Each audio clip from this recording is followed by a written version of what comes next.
চীনের এক বৈপ্লবিক আবিষ্কারে নড়ে চড়ে বসতে বাধ্য করেছে মার্কিন নৌবাহিনীকে। নিঃশব্দ ঘাতক নামে পরিচিত আধুনিক সাবমেরিনগুলো এতদিন ছিল প্রায় অদৃশ্য, কিন্তু চীন এবার এমন এক প্রযুক্তি আবিষ্কার করেছে যা এগুলোকে সহজেই শনাক্ত করতে পারবে। এই আবিষ্কার কিভাবে বদলে দেবে সমুদ্রযুদ্ধের চিত্র জানতে ভিডিওটি শেষ পর্যন্ত দেখুন।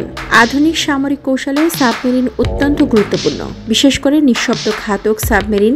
এগুলো এমনভাবে তৈরি যাতে শত্রুর সান্নিধ্য থেকে লুকিয়ে থাকা যায়।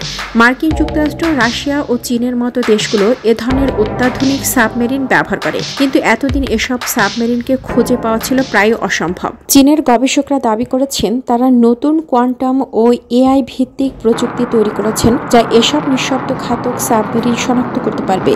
এই প্রযুক্তিতে ব্যবহৃত হচ্ছে কোয়ান্টাম সেন্সর, যা পানির নিচে অতি ক্ষুদ্র কম্পনও শনাক্ত করতে পারে। এআই পাওয়ার্ড সিগন্যাল প্রসেসিং, যা সাবমেরিনের অতি ক্ষুদ্র শব্দকে ফিল্টার করে আলাদা করতে পারে। স্যাটেলাইট এবং আন্ডার ওয়াটার ড্রোন, যা সমুদ্রের গভীরে গিয়ে তথ্য সংগ্রহ করতে পারে। এই প্রযুক্তির কথা ছড়িয়ে পড়তেই মার্কিন নৌবাহিনীতে উদ্বেগ ছড়িয়ে পড়েছে।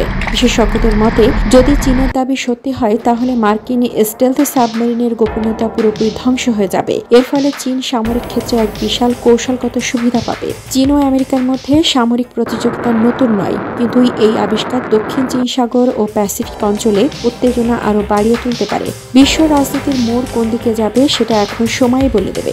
চীনের এই নতুন প্রযুক্তি যদি কার্যকর হয় তাহলে তা সমুদ্রযুদ্ধের চিত্র বদলে দিতে পারে। আপনার মতামত কি? এটি কি সামরিক ভারসাম্য পরিবর্তন করবে? কমেন্টে জানান।